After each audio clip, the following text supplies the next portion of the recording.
We're going to talk about a very significant problem here, and there's a lot of confusion on this issue.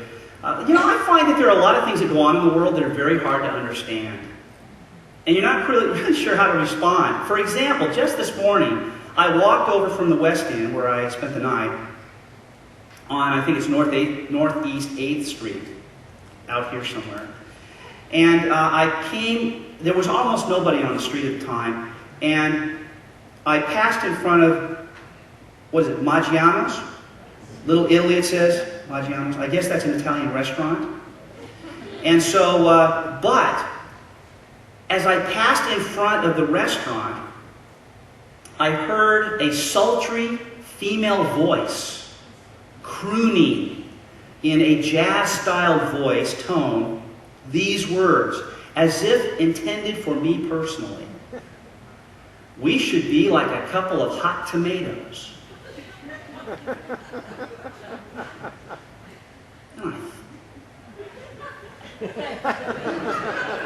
What is that about? Now, to me, that's just instructions to walk faster.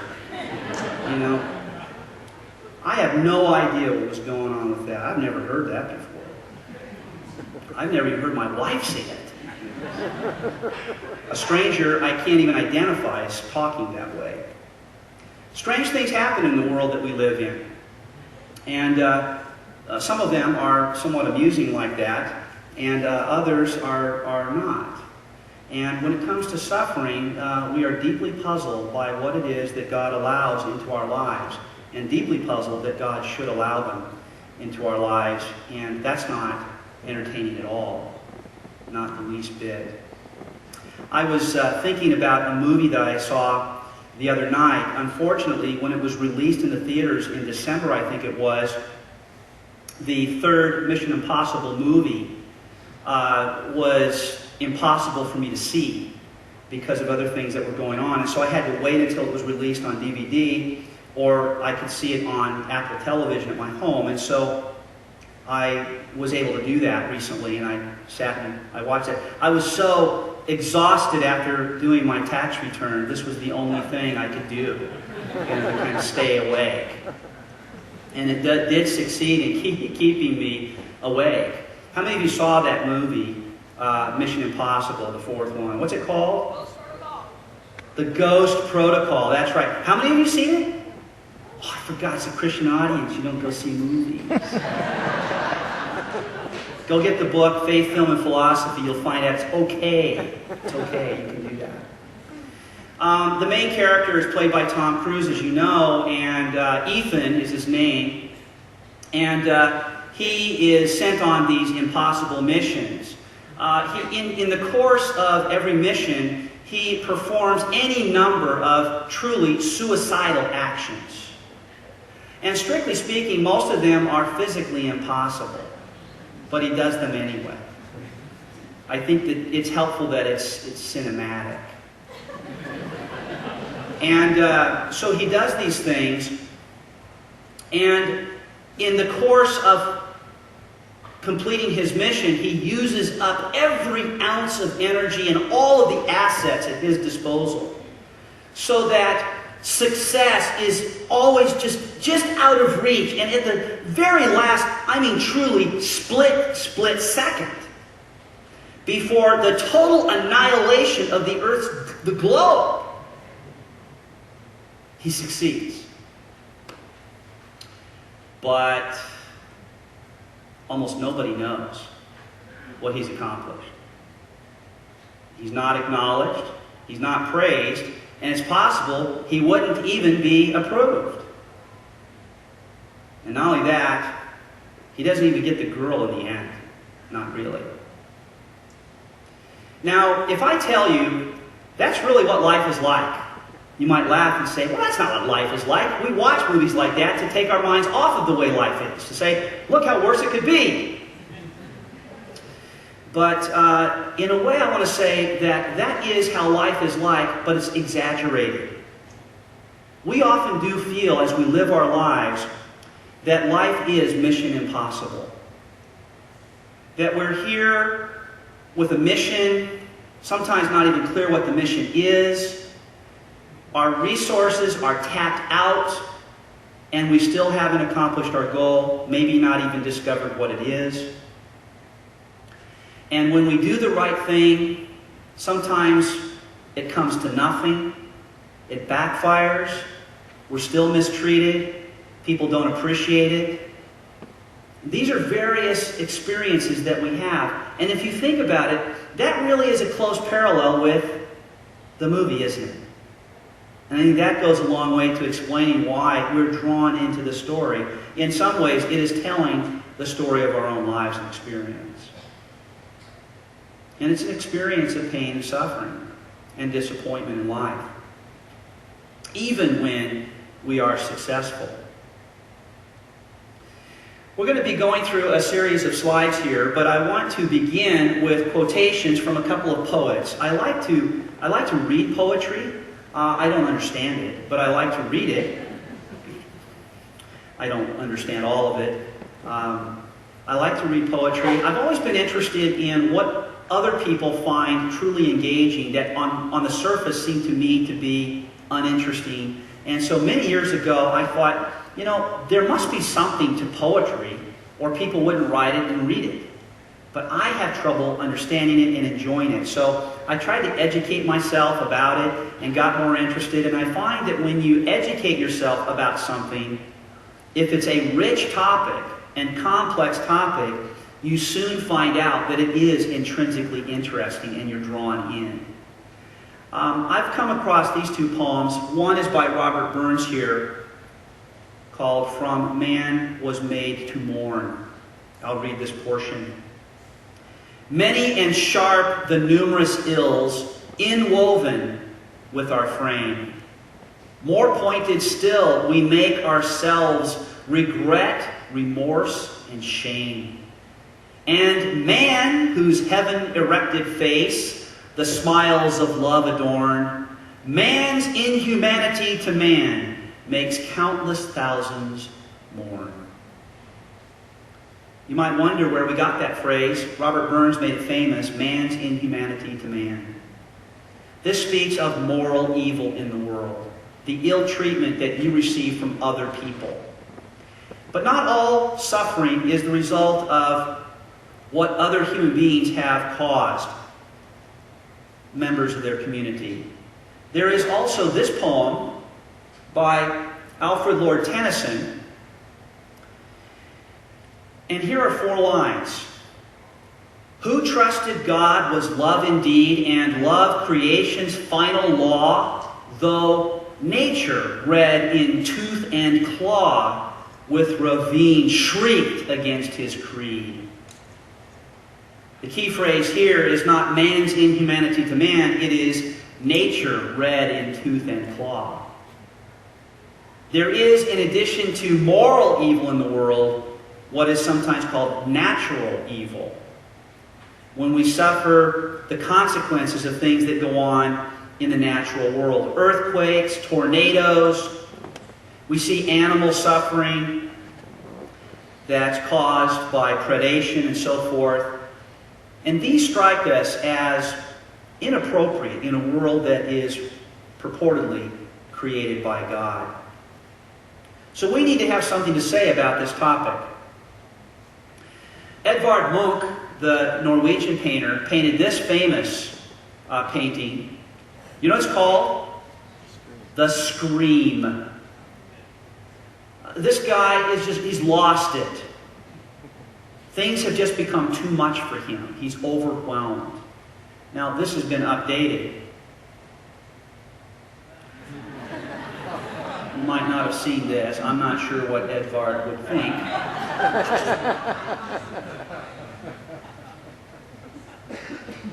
But we know the feeling, don't we?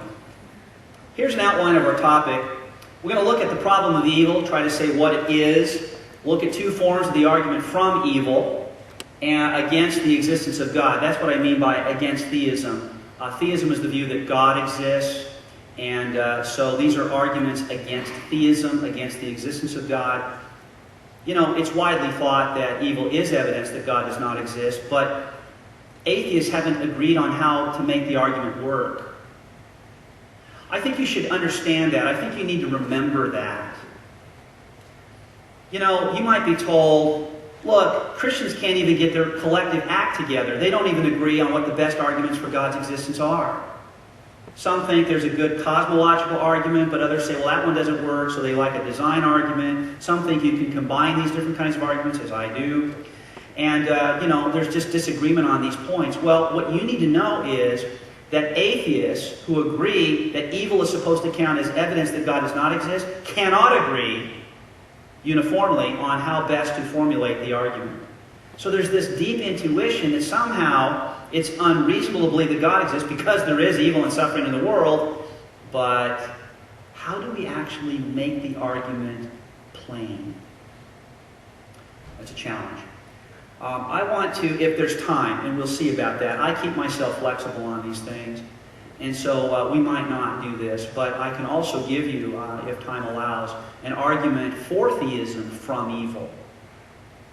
Somewhat unexpected by most people, and then how Christianity relates to the problem. Let's begin then with what the problem is. There are really two dimensions to this. One is an intellectual problem. The intellectual problem is the obstacle to belief that God exists. This is a philosophical problem. And it's an obstacle to Christian belief. And a Worldview and Apologetics conference, such as this one this weekend, is about the rationality of Christian belief, Christian conviction. And so it's the intellectual problem that we focus on here. But we don't want to forget the other problem, which is sometimes called the existential problem, or the emotional obstacle to trusting in God when we suffer. You know, it is possible to continue to believe that there is a God, even though we find it difficult to entrust ourselves to God when it seems like we're separated from God's presence through the suffering that we experience. And I do have a talk that I love to give on how to make the most of suffering and what we can gain through the suffering that we experience. But that's not the proper topic for an apologetics conference. We're going to talk about the intellectual obstacle. Now, there's some important distinctions to be made here. We just made one between the intellectual problem and the pastoral. We call it pastoral because if a person is emotionally traumatized by suffering, even though he is somehow able to continue to believe that God exists, there's an appropriate place for pastoral care and pastoral concern. We could talk about the problem of evil in the abstract and just say evil in general. Or we could talk about the problem of evil in concrete forms and say this or that particular instance of evil counts as evidence that God does not exist. We distinguish between the moral problem and the natural problem of evil because there are different kinds of evils captured respectively by Burns and Lord Tennyson. And then there is a distinction I haven't introduced yet, a distinction between the logical form of the argument from evil and the evidential form of the argument from evil. Now, both of them are logical arguments, but one of them is intended to be deductive. And so the result is the immediate result is supposed to be that because evil exists, God cannot exist. Evil entails that God does not exist. That's a very ambitious claim. And the extended inference then is that it's irrational to believe in God. The evidential argument is saying not that evil entails that God does not exist, but that evil is really good evidence that God does not exist. It makes it likely that God does not exist. And so it's still irrational to believe in God. That's the main distinction there. So we'll look at the logical argument first. And our chief concern is to deal with this as an intellectual obstacle to Christian belief and remove the obstacle. And in that sense, solve the problem of evil. Now, I've already mentioned that there are these two forms of argument, and we'll consider now the first. We'll look at its basic claim, how it is formulated, with premises numbered, and we'll review what our objective must be if we're going to have a satisfactory response to this, and then I'll describe what I think is the Achilles heel of this argument, its weakest point. Here is a preliminary formulation of the logical argument from evil. Two premises and a conclusion. We already know the conclusion is God does not exist. First premise, if God exists, then evil does not exist. But, premise 2, evil does exist. Therefore, God does not. Now, this is a valid argument. It has a familiar form. This is a syllogism, that is to say, it's a deductive argument with two premises and a conclusion that follows necessarily if the premises are true. So if the premises are true, the conclusion has to be true because of the tightness of the logic of the argument. So it's valid. This particular type of valid argument is called modus tollens. Thus, if you favor if you deny the conclusion and you believe that God does exist, you can't really quibble with the logic of the argument. You have to challenge one or more premises. You have to deny premise 1, premise 2, or both of the premises. And you have to have some reasonable basis for doing that. Now you might say, well, that's not hard. I'm not going to deny that evil exists, but I don't see why we should believe that if God exists, then evil does not. Well, as we'll see, atheists are prepared to ramp up the argument by justifying the first premise with an independent argument. So they strengthen the argument with ancillary premises. But here's the basic idea. Consider three propositions. Two of them concern God and God's nature, and the other one concerns evil. The one about evil is the proposition that evil is a reality. It does exist. The two propositions about God are that God is omnibenevolent. He is perfectly morally good. And that God is omnipotent, or all-powerful. And the atheologian, we'll call him that, an atheologian, arguing from evil against the existence of God, is saying that any two of these propositions might be true, but the other one, the third one, whichever one it is, cannot be true as a matter of logic, because the set is inconsistent. So, if God exists and is omnipotent and omnibenevolent, well then evil does not exist. Or, if evil exists and God is omnibenevolent, then he's not omnipotent. And last, if evil exists and God is omnipotent, well then he's not omnibenevolent. And here the idea is that if God is omnipotent, but evil is permitted by an omnipotent God, then he must not be omnibenevolent. Because he wouldn't want that to be the case. He might be able to prevent it, and he's got the power, right? So he could prevent it, but it's not prevented, so maybe he doesn't want to. Alternatively, maybe he wants to. So we like it that he's omnibenevolent, but unfortunately, he's not quite capable of preventing it. He isn't omnipotent. So these would be ways of solving the problem of evil without really solving it for the Christian, because the Christian believes all three propositions, and that's why this is supposed to be so difficult for us. We're cornered by our own convictions. After all, we can't deny that evil is real. The gospel would make no sense. It's good news rescuing us from evil. Well, here is how this is sort of specified or made clear, and I did say it, but now I'm putting it in the slides themselves. What does omnibenevolence mean or imply? It implies that God would prevent evil if God could prevent evil. You see it? It's the would. Omnibenevolence entails that God would prevent evil if he could. But it leaves open the question whether he could.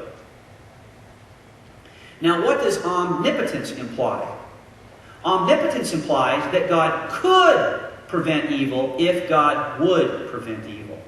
So he's got the could. It's an open question whether he's got the would. But if he's got the could and the would, then there shouldn't be evil, if you put these together. Now our question is, so is this an inconsistent triad after all? Is it logically inconsistent to believe these three propositions? Well, to say that God is perfectly good, according to the atheist, is to say that a perfectly good being always eliminates evil as far as it can. That's an implication. of God would prevent evil if he could. And omnipotence is explained with this premise 2 star. Notice I've got premise 1 is God is perfectly good. Now we expand on that, and that's why I call it premise 1 star. So the star tells us that it's an elaboration of the point. Now we have the second point, God is omnipotent. 2 star is an elaboration of that point. There are no limits to what an omnipotent being can do. Sounds plausible.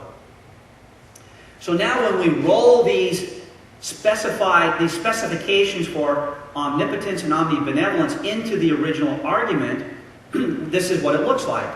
First premise, if God exists, then evil does not exist. But now we actually say what we mean by God. And so we say, if God exists and is omnipotent and perfectly good, then evil does not exist. Why think that? Because of 1a, which was 1 star a moment ago, and 1b, which was 2 star in a previous slide.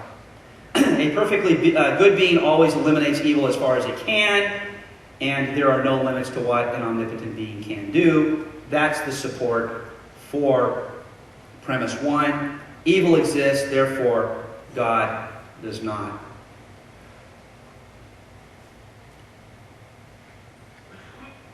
Is there somebody who could bring me these bottles of water? Thank you. Appreciate it. Well, here's how we're going to reply to this. We need to dispel the impression of inconsistency. That's really all we need to do. Thank you, Justin. Jason.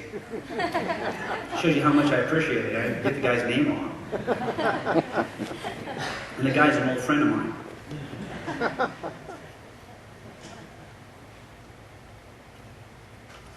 Okay.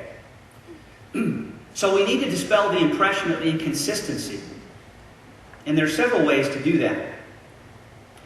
First, let's notice, though, that inconsistency does not entail irrationality. This is actually a surprising consideration. You know, you might think, well, if somebody believes 3 logically inconsistent propositions, that just makes the person irrational. But it's not true. And here's why. Suppose you believe 3 propositions that are logically incompatible, but you have very good reason for believing each individual one of those propositions. And not only that, you've never even contemplated their conjunctions so that you've never noticed that they're logically incompatible.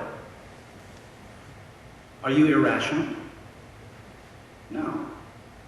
Because your evidence supports each of the propositions, and you don't have evidence that they're inconsistent, even though they are.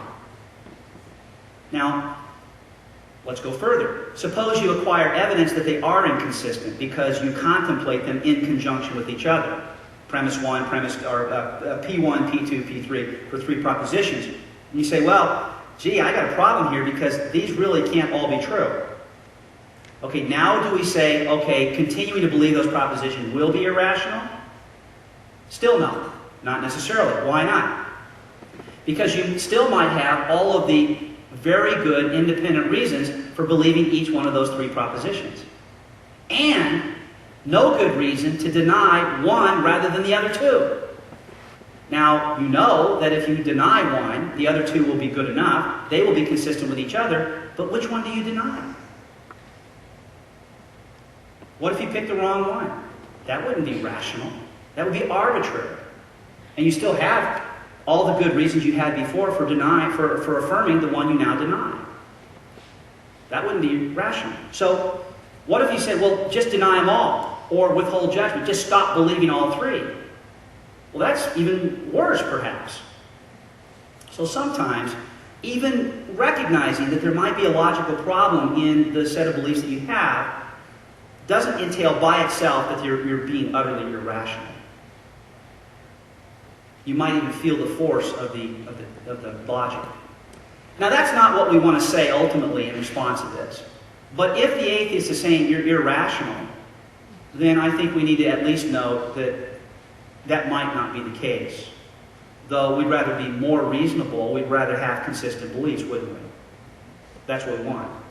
Because if we have inconsistent beliefs, then we know that at least something we believe is false. And we don't want to believe what's false. In fact, human beings are so constituted by God, I would say, that we are ineluctably truth-interested. Ineluctably. That it means we can't really do anything about it. It's irresistible. We can't help ourselves. We're human. And so we want truth. We want to believe what's true. We are ineluctably truth-interested. But we are also, by divine design, and thankfully, evidence-sensitive. We are exquisitely evidence-sensitive. And so we have something to go on in the interest of believing what's true, namely evidence. So when we have evidence of logical inconsistency, we would like to eradicate the inconsistency or figure out what to stop believing in the interest of believing what's true. So we go to the next point. The next point is, note the burden of proof. Perhaps the atheologian has not quite made obvious what is contradictory about these three propositions. That is really his responsibility. And you don't have to agree with him if you don't see any inconsistency at all. Now maybe he does, and you don't. If you don't see inconsistency here, then you don't have a problem believing what you do. But if he thinks there is inconsistency, you will have a problem convincing him. But it's his responsibility to convince you that there's an inconsistency if that's what he thinks there is. Third, evidence for the existence of God is actually evidence that there isn't an inconsistency. I mean, if we have really good reason to believe that God exists, and for that matter, that evil exists, well then that's reason to believe that three propositions are true. Evil exists, God is omnipotent, and God is omnibenevolent. That's good reason to believe all three. That's good reason to think, then, to believe what's called a conjunction. Right? We'll call them P1, P2, and P3 for each of the propositions. So the conjunction is P1 and P2 and P3. Now we have one statement, three conjuncts. And our reason to believe the conjunction is all this evidence for all three propositions. And that is evidence that the conjunction is not inconsistent. So then you have to weigh the atheologian's assertion that we have a logical contradiction here against the strong evidence that there isn't a contradiction here because of the strong support for each of the individual premises or principles. But finally, we can do better. We can do better because we can demonstrate that these propositions are logically compatible. Would you like to see how?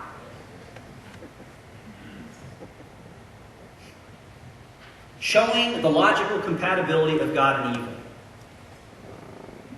Remember that 1a, we call it 1 star originally, says, as it is here in parentheses, that a perfectly good being always eliminates evil as far as it can. Now here's what we're going to say in response. It is logically possible that God, a perfectly good being, has morally sufficient reasons for permitting all of the evils there are. That's possible. That's a logical possibility. Now, if that's logically possible, then it's false that a perfectly good being always eliminates evil as far as it can. Because God might have a perfectly good reason for permitting the evils there are. Perfectly good reason means a reason compatible with being morally perfect. And we're not arguing that God does have a perfectly good reason for permitting these evils. We're saying all it has to be is logically possible. That's a very modest claim. Notice we're making a very modest claim. It is at least logically possible, even if it's not true, but it's at least logically possible that God exists and has a morally sufficient reason. Now, if that's the case, well then there goes 1a. Now we have a similar response to 1b, which was 2 star originally. There are no limits to what an omnipotent being can do. It is logically possible, note the same maneuver, that God could not create free creatures who never sin, even if He's omnipotent. Now why is that? Well, suppose He creates free creatures. Well then, they are free. That's right. And to be free is to be free. If they're significantly free, then they are free in a moral context, which is to say, they are free to do the right thing or the wrong thing. So if God sees fit to create free creatures because that is a good, that there should be freedom of a morally significant sort, then it's not within His power to guarantee that they do not use their freedom to do only the right things because they are, after all, free. No. What God guarantees with all of the authority God has is the freedom that we enjoy because He created us that way. That's a significant feature of divine omnipotence. It takes incredible power and wisdom to invest a human being with that kind of freedom. This is not a diminution of divine omnipotence. There's no decrease of divine power here. He's giving individuals freedom. And He's basically saying, if I create a world with free creatures, I am giving them opportunity to co-create the world. Now that doesn't make us divine beings. It means that we help actualize the outcome of things by exercising the freedom that we have. Now, of course, being omniscient, God knows exactly what's going to happen. So nothing takes Him by surprise. And if He didn't want it to happen on some big level, then He wouldn't create us, and He wouldn't create us with free will. But if freedom is such a good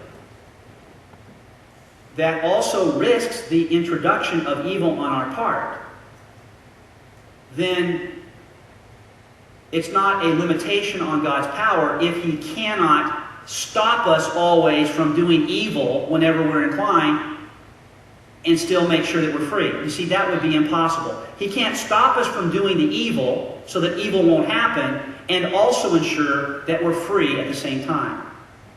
He could do one or the other. He could give us freedom and we make our choice, or He could stop us just before we do the wrong thing. But then we don't act freely. And that's true even though He's omnipotent. In other words, an omnipotent God is not able to create a world of significantly free creatures who do no evil, for all we know. That's important. I forgot to say what's in large print up there. For all we know. For all we know. We're not asserting this. We're just saying that for all we know, logically possible, an omnipotent God is not able to create a world of significantly free creatures who never do evil. And an omnibenevolent God has a morally sufficient reason, perhaps known only to Himself, for permitting even the most horrendous evils. Now, what's the upshot for the deductive, logical argument from evil? It fails. It doesn't work. And the reason why is because it assumes things about God that may not be true. May not be true. Notice that's all you have to argue. You don't have to argue that it assumes things that are not true. All you have to do is show that they may not be true. And because they may not be true, well, then the conclusion might not be true too. And that means you don't have tight logical entailment. Now you might be thinking, well, I don't know. Sounds like sleight of hand. You are a philosopher after all. But the truth is, most of my contemporaries in my field, philosophers, many of them non-theists, atheists in fact, have conceded this point and no longer rely on that argument. So now you're wondering, well, if that's the case, then why did we just spend all that time talking about it? Because it looked like sleight of hand. And you might have thought this was a good argument until I went through it. And you know what? There are people who don't know better than to use this argument, and they do. So you better know how to respond. This actually happens in debate. I've had debates with atheists who will say, or they'll say, I'm not going to call myself an atheist, I'm not going to call myself an agnostic, I'm going to call myself a skeptic. This is a move that Michael Shermer likes to make in debates that I've done with him. I'll begin in my opening statement by saying, the proposition God exists is either true or false. Those are the only two possibilities. But what we should believe comes down to three options. We can either believe it, deny it, which is to believe that God does not exist, or we can withhold judgment and neither believe nor deny. And I said, now I affirm, and you're probably relieved to know that I make the argument for the existence of God. And so I'm a theist. And I say, but we need to wait and hear what Michael Shermer has to say about his own view before we know whether he's an atheist or an agnostic. And what he used to say quite frequently is, I don't like these choices. There aren't only three. I am a skeptic. Now I'll tell you why he doesn't like those choices. The reason why he doesn't like those choices is because if you pick one of the others, you've got to justify your position.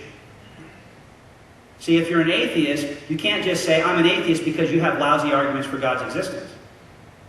You see, I could have lousy arguments for God's existence, and you should be an agnostic, because there might be some other arguments for God's existence that are good. So I want to know, what is your reason to be an atheist rather than an agnostic? You better have an argument for that. Or what if you say, I'm an agnostic? I don't have to prove anything. Well, no, that means that you believe that the evidence is counterbalanced. That the evidence for theism and the evidence against theism is about equal in weight. That's your belief. Well, show us how you came to that conclusion. You need an argument for that. So that's why I like to make that point in my opening statement, and that's something he doesn't like to do. So he says, I'm not one of those, I'm a skeptic. And skeptics don't have to prove anything. So in my rejoinder, of course, I say, people, there are two kinds of skeptics. There are atheist skeptics and there are agnostic skeptics. There aren't other kinds of skeptics. So which is it? He just spent 15, 20 minutes, a crucial percentage of his time, telling us he doesn't have anything to prove by claiming that he isn't one of these things, but he is. Now what's interesting is that many times in context, he will say, I don't believe that I can prove that God does not exist. Right? I don't believe that I can prove that God does not exist. And he'll say, I can't prove a universal negative. Very few people even know what that means, but it sounds good. So that's his thesis. Then later, when pressed, as time goes on, he will sometimes pull out the argument we just reviewed. Now notice, that argument is an argument from evil against the existence of God that only works if you're an atheist. It's an argument that God does not exist. So he started off by saying, I don't think I can establish that God does not exist, and then later he invokes this argument from evil to show that God does not exist. Now there's actually a more plausible argument from evil, but it doesn't entail that God does not exist. It only, at best, makes it likely that God does not exist, and it's called the evidential argument from evil. But the Achilles heel, well, I'll go back. The Achilles heel of the logical argument is actually its strength. Its greatest strength is its weakness, its logical form. It's too ambitious. It's trying to prove that God does not exist. And it ends up in a bind because of that. The evidential form of the argument, I'm going to skip the two worries about the free will defense, except to say, I'll say what the first one is, then we'll look at some key terms. I'll give you its formulation and my reply, just as we did a moment ago. I can do both. The first worry is captured by this question. Does the theist really believe that God has a morally sufficient reason for permitting all the evils there are? Does he really believe that? Now, if the theist doesn't believe that, or doesn't have a good reason for believing that, maybe he's got an answer to the logical argument from evil, because it's logically possible that God has this reason, but it still seems like God doesn't. Now, maybe he does, so there's that little window of possibility, but it's likely he doesn't. And come on, does any theist really believe that God does have a morally sufficient reason? Now, if you say, yes, I do, you know what they're going to say next. So what is it? So you're going to sit there and go, I don't know, do I tell them yes? I do, but I don't know what it is. I do, and I do know what it is. Those don't feel like really good options. Second worry is, what about natural evil? The other one was all about human freedom and moral evil, and God thinks that we have that freedom is a good, and so permitting the reality of evil is not a bad thing. And so his omnipotence is not compromised. But that's only moral evil. What about all the horrible things that happen to people that aren't instances of man's inhumanity to man, to use Robert Burns' language? What about that? Well, some have said it's logically possible that natural evils, so-called, are caused by other suprahuman moral agents. Satan and his minions, maybe. That's possible. Okay? So what they do, in effect, is they say even natural evil could, logically, it's logically possible, be the consequence of free will among non-human agents. And that is a logical possibility. So that solves the problem of natural evil if it's a deductive argument. But there is still then this worry about the evidence from evil that makes it likely that God does not exist. So here we need some key terms. First key term we need is the term gratuitous evil. I'll explain in a moment. Then we need to understand what I'm going to call inscrutable evil. And then finally, apparently gratuitous evil. These are all distinguished in this response, in this argument. Here's what gratuitous evil is. Evil is gratuitous if there is no morally sufficient reason God could have for permitting that evil. So it's gratuitous if God does not have a morally sufficient reason. In fact, it's especially so if there's no reason that God could have. Okay, that's gratuitous. What is inscrutable evil? It is evil such that if God exists, and if God does have a morally sufficient reason for permitting that evil, we don't know what that reason is or could be. So maybe God exists, maybe he doesn't. If he exists, maybe he has a morally sufficient reason, maybe he doesn't.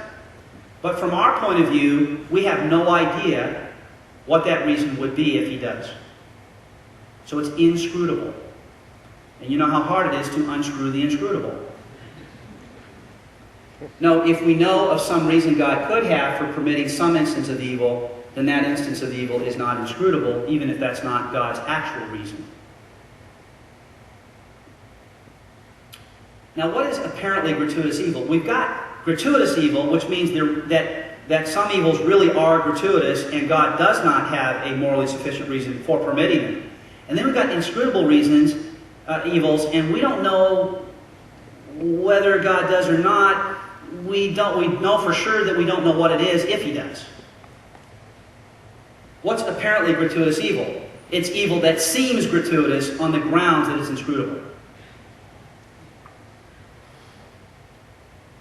So it's the bridge between inscrutability and gratuitousness. And the evidence... Sorry, I went backwards. Did you go forward or backwards on that?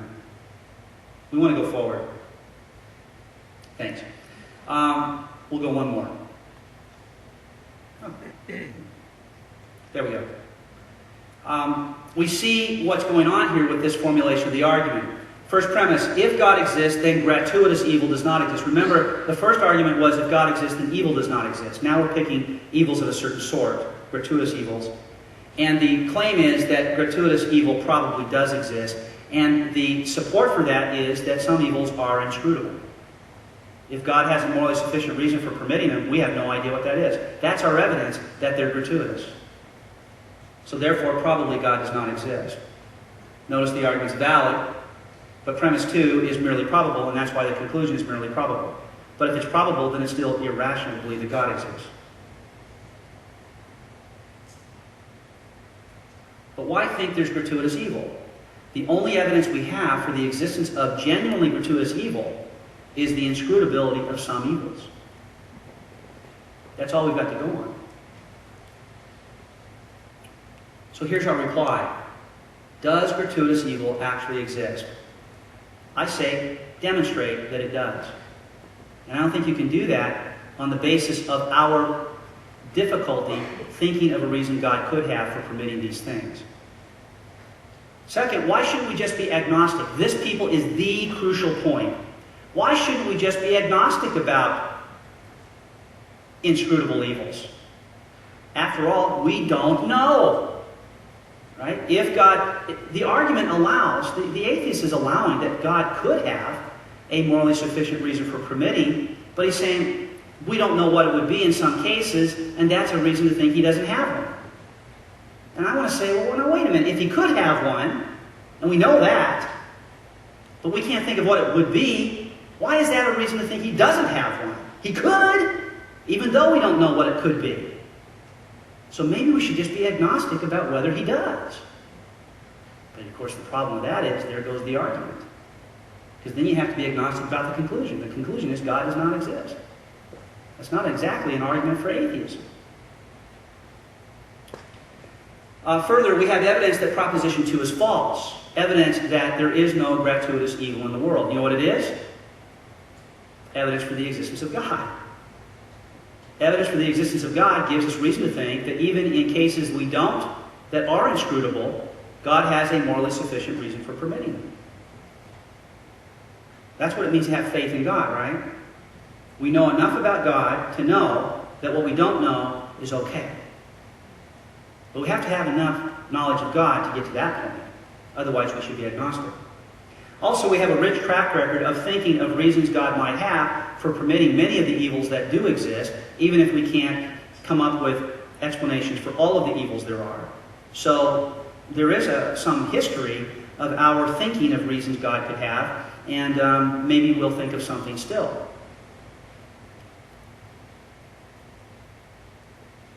And then the fifth question is the existence of inscrutable evil morally justified? Some people might say, well, God shouldn't allow evil for which he has a morally sufficient reason without letting us know what it is. That's just wrong. So that would be gratuitous. He wouldn't be justified in doing that, even if he's justified in permitting all the other evils. He wouldn't be justified in permitting them without keying us in on what they are, what the reasons are. Well, I want to say, well, wait a minute. There might be some real good that God acts for in permitting in permitting inscrutable evils. For example, if God told you in every case what justified every instance of evil that occurred in the world, in your experience, what would it mean to have faith or relationship or fellowship with God, trust? It'd be like having a detective follow your spouse around to give you confidence that he or she was faithful to you. But what kind of relationship do you have on those terms? Not much. So the Achilles heel of the evidential argument from evil has to do with the question, does gratuitous evil exist? And I want to say, not proven. Not proven. Now, without the argument from evil against the existence of God, there really isn't much of an argument against the existence of God. So there's not really a very good reason to be an atheist, even if God does not exist. Even if the evidence for God's existence isn't very good. Now, here's a reason to think that God does exist, precisely because there's evil in the world. Evil exists and is a departure from the way things ought to be. Premise 2, if evil is a departure from the way things ought to be, then there is a way things ought to be. But 3, if there is a way things ought to be, then there is a design plan. That's the ought to be part. And if there's a design plan for things, premise 4, then there is a designer. Oops. How did God come into the picture? Because we want to say, that's bad, that's evil. Well, if you don't like my characterization of evil as a departure from the way things ought to be, you tell me how you characterize evil. What is evil on your view? Now, I've asked atheists this question. Smart ones. Right? Peers in my discipline. Philosophers. who've been thinking about these things for decades. How do you define evil? And some have said, well, it's just an intrinsically bad state of affairs. Well, you've told me that it's intrinsically bad, but you haven't explained the badness. What is bad? That's the whole point. And I think that my characterization meets with general approval by most people. When we think of what evil is, it's like, wow, that shouldn't have happened. It shouldn't be like that. That's a tragedy. When we say something's a tragedy, we say, this is how it should have been, but this is how it turned out. Well, how can there be a way it should have been if there isn't some sort of transcendent pattern for the way things ought to be? And you can't get that without God. Well, I think we've covered enough, don't you, to kind of keep us busy here? If we wanted to, we could go to the Scriptures and we could see that there are, in fact, cases where God is asked, why did you allow it? And he doesn't answer the question. He didn't tell Job all the reasons why he permitted the suffering that he did. But Job eventually repented and worshiped God because he came to the conviction that even if he didn't know what justified God's permission of evil, God did have a reason for permitting it, and he was worthy of his trust. He learned of God's love and trusted him for what he didn't know. You know, Jesus Christ was crucified. He suffered one of the most heinous deaths possible. If you saw the movie The Passion of Christ, you get a sort of a picture of it. It's just awful to contemplate, much less to visualize or to be there. And this is something Jesus suffered innocently. Even non-believers agree about that. He really didn't deserve what he got, even if he wasn't God. That's just uncalled for.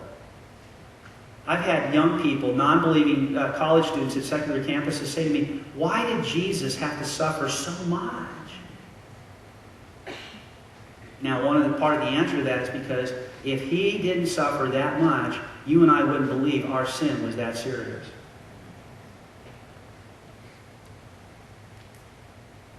Wow, you mean my sin is that bad? That's what it takes?